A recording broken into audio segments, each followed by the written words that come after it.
What is up, everybody? Welcome back to my channel. Today we are here for yet another Form Work Friday, and we're doing some stretching before we get started because I don't want to get injured. I already did a little bit of a warm-up, so I'm trying to stretch all these muscle groups out, and in just a second, actually I can tell you now, and I'll show you what I'm talking about here in just a second, but I found out, or I discovered this morning, that the catch in my shoulder is not fake. It's not made up. I 100% can prove it. I need a wall though. So find yourself a wall, stand back up against the wall, make sure your shoulders are touching the wall, and then put your arms here at right angles, right? Keep your shoulders touching the wall, and then slowly bring your arms down to see how far you can go without letting your shoulder leave the wall. So my left arm, let's see, my left arm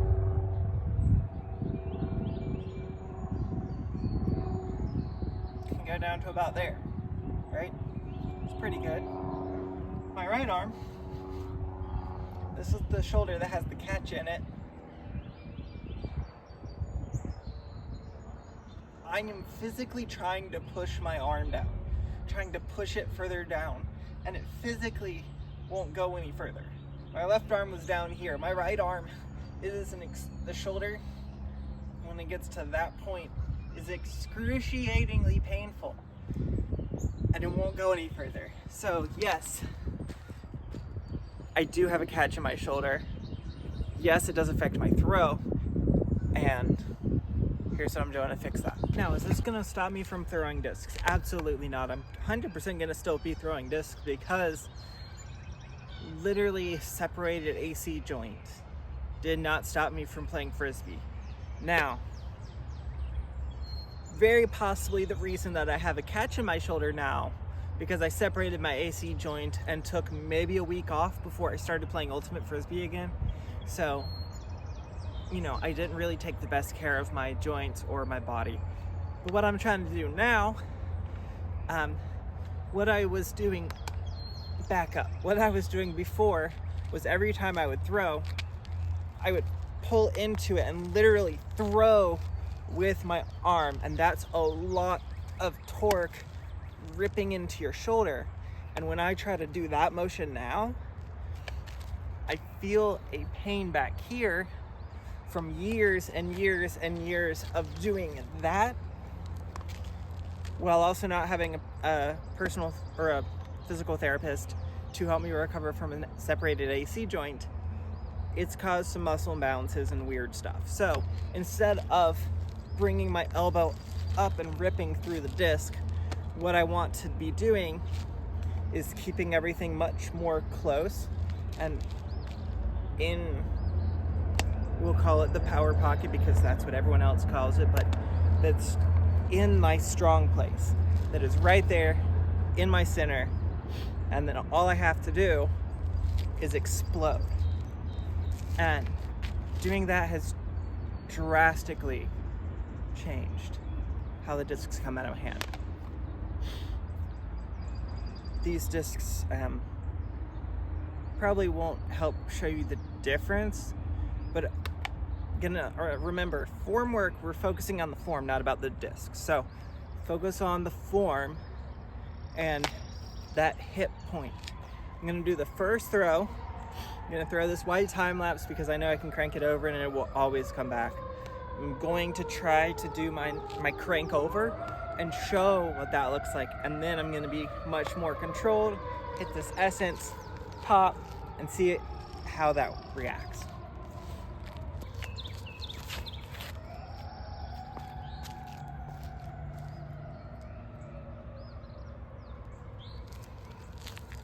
I mean, if we're being honest, I've probably changed enough of my form recently that was a better throw than anything that I did 2 years ago. Here is me not trying to crank over, not trying to lob anything up into the air. I'm just trying to put this up nice, flat, and let the disc do the work.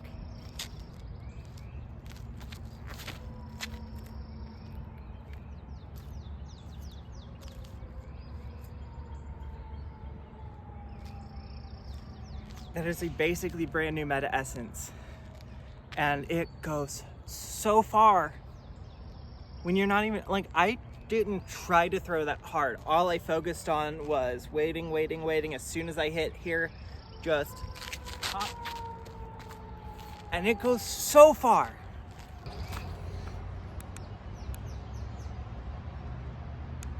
I know I said we weren't worrying about like the flight of the discs, but that Essence just went 370 and I barely threw it. I was not able to really give a good demonstration of what my old throw used to look like, but essentially what was happening was, as I was throwing it, I'd throw out, and then to get it nose down and on Anheuser, I would just roll.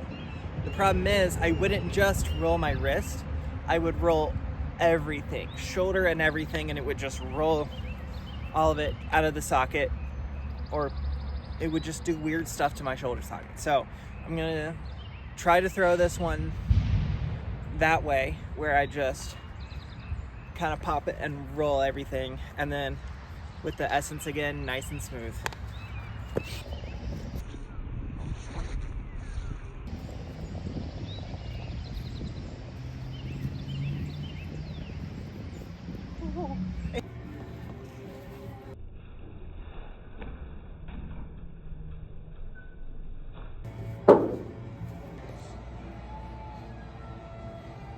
Skip so good though.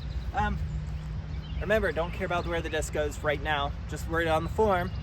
I don't know if you'll be able to see a difference. I'm gonna try to slow-mo it and really get it down. Maybe you'll be able to tell a difference. I don't know. There's 100% of difference that I feel. I don't know if you can see it though.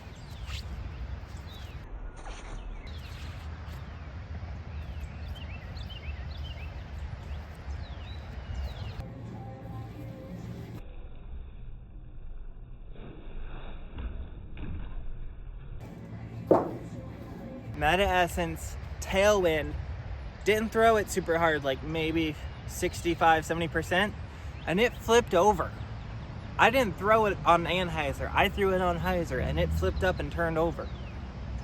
There is something to this that it's difficult to understand till you feel it, and it's taken me 18 years to feel it, so hopefully what I'm showing you, it will take you less than 18 years to feel, but if you can figure that out, it makes so much difference to your disc golf game.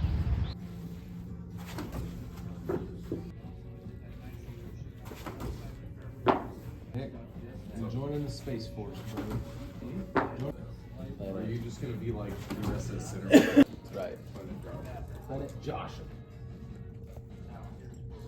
So after years and years of playing Ultimate Frisbee, and it's screwing over my disc golf form, because the only way to get power in Ultimate is to step out and use your arm. You have to have a plant foot. You're not allowed to push off and use that as a follow through. You have to keep your feet planted when you throw. So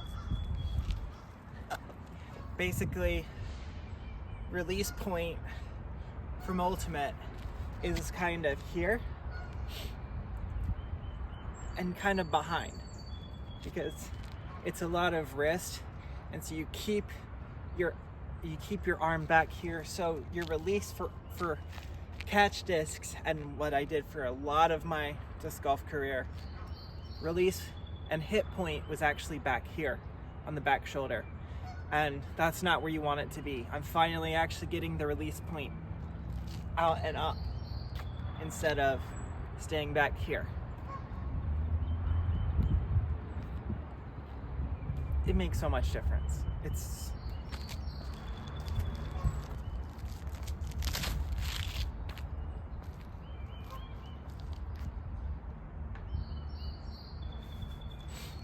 And I turned an Essence over.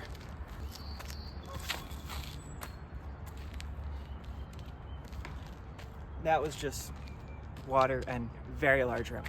So I feel like every time I do one of these forum videos, I feel like I need to make the caveat, this is for my form.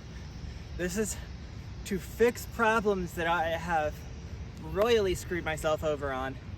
And I'm starting to see an impact. I'm starting to see some better changes in my form and in my game. So I'm gonna keep wrapping these out. I'm gonna keep working on this.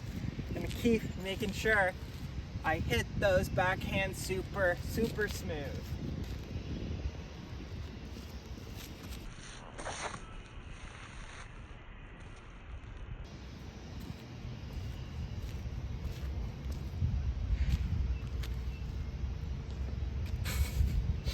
I hit the Mando pole.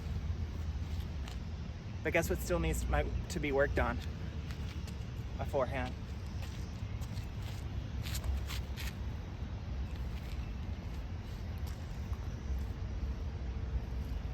So short. So short. If you catch me slipping, make sure you comment down below.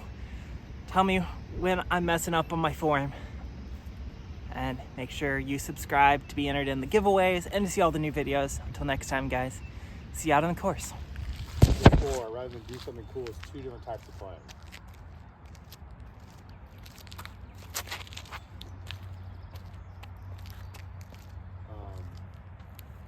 I like both sides of it. I like the